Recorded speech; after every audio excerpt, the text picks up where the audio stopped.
En efecto, estamos de vuelta y estamos con el señor Alo. ¿Cómo estás, el gran jefe Alo? ¿Qué nos traes hoy? Bueno, pues aquí estamos. Iba a seguir con la segunda secesio plebis. Claro. Esta semana lo tengo rapidito. Vamos a ver. Adelante. ¿Sí, perdón? Sí, no, que adelante, estamos deseando. Vale. Adelante. No, es que se me ha congelado un momento la imagen, lo siento. Bueno, pues nada, esta ocurrió medio siglo después de la primera, en 449 a.C. Os recuerdo que la historia de Roma, simplificando, se divide entre la época monárquica, la época republicana y la época imperial. Pues durante la época de la República, en situaciones excepcionales, se establecían comités de 10 hombres llamados decemviri, que significa literalmente eso, 10 hombres. Y siento interrumpir, Gallello, por favor, ¿podrías bajar un poquito la sintonía? Justo te la estaba bajando.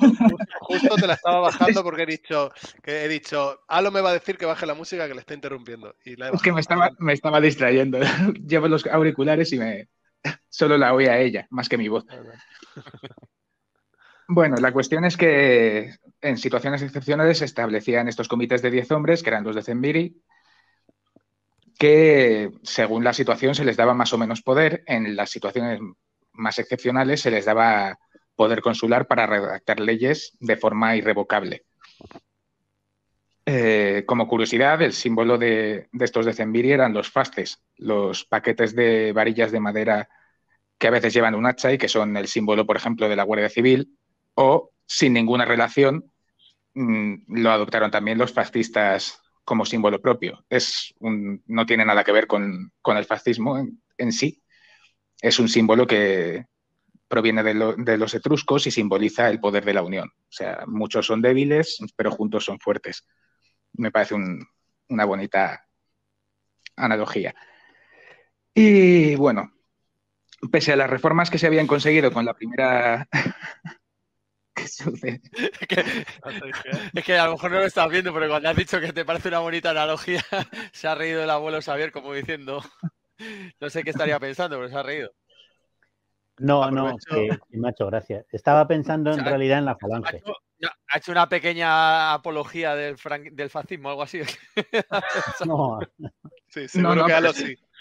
Pero tú ya me dirás que tienen que ver los etruscos o los romanos con el fascismo moderno. O sea, igual que nada.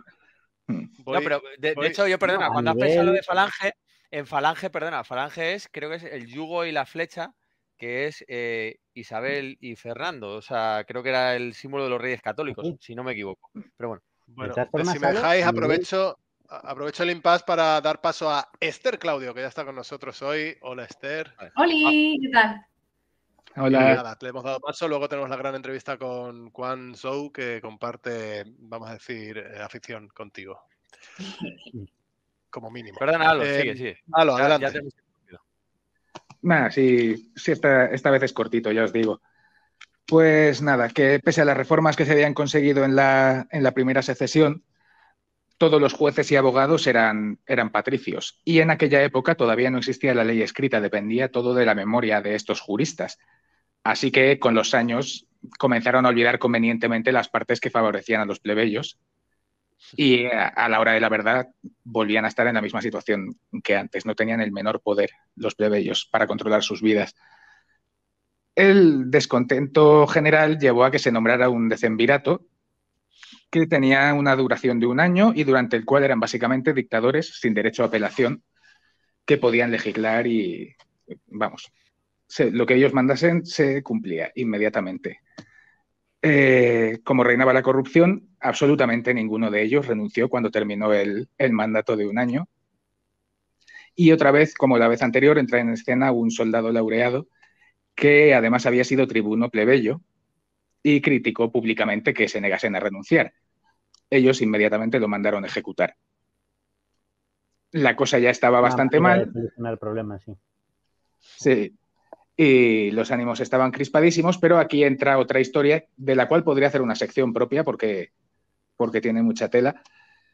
Pero uno de los decemviri, llamado Apio Claudio, decidió que quería casarse por la fuerza con Virginia, que era la hija adolescente de un centurión plebeyo muy respetado.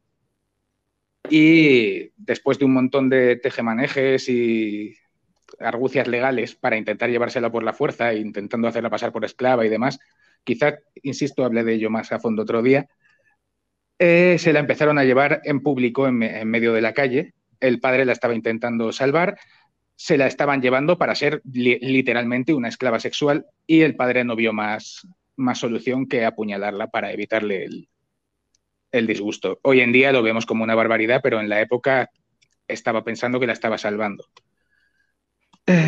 Vamos, de hecho, después de eso intentó suicidarse, pero se lo impidieron. La cuestión es que esto pasó en público.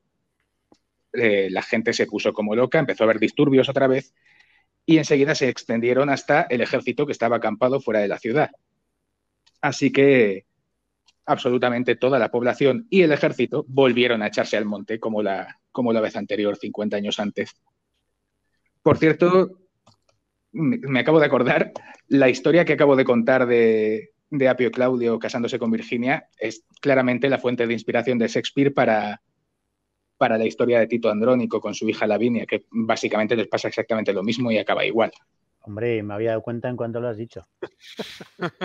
Hombre, es relativamente famosa y ahí ha estado 2 o 3 pelis adaptándola. Sí. Era posible que alguien la conociese.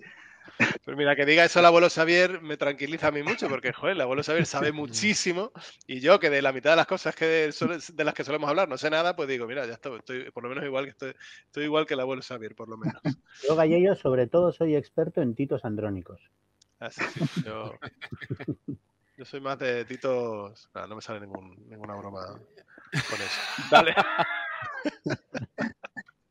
Dale, Alo, perdona, o has terminado, no sé, perdona. Nada, ya prácticamente he terminado, nada. El pueblo se echó al monte otra vez, junto con el ejército, el Senado consiguió que los decemviris se retirasen del poder y se cambiaron un montón de leyes a favor de los plebeyos. Una de las más importantes era que a partir de entonces todas las leyes eran vinculantes para todo el pueblo. O sea, afectaban igual a patricios y plebeyos. Ya no había privilegios, por lo menos a efectos legales.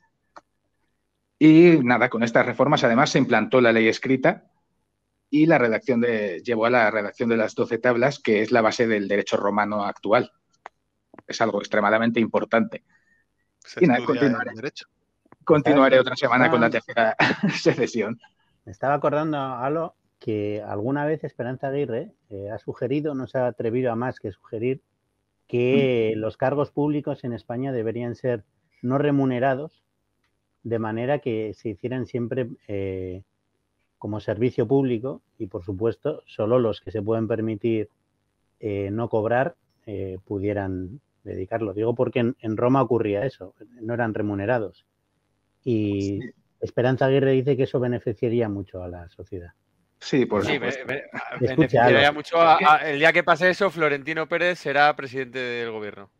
Realmente no puedo evitar yo ver una analogía precisamente con nuestra situación con esta justo segunda secesión. Sí, o sea, la primera secesión serían las revueltas obreras del siglo finales del XIX, principios del XX, y ahora estaríamos en la época de la segunda recesión.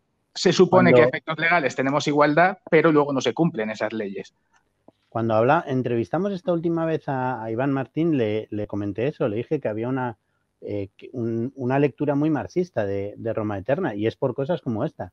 Además, yo creo que él, desde la posición desde que la cuenta, es muy marxista, por eso a eso me refería. Y las similitudes son enormes. Es que hay una cosa que me parece que todo el mundo interpreta mal, que es que pensar que la democracia es exclusiva de la izquierda.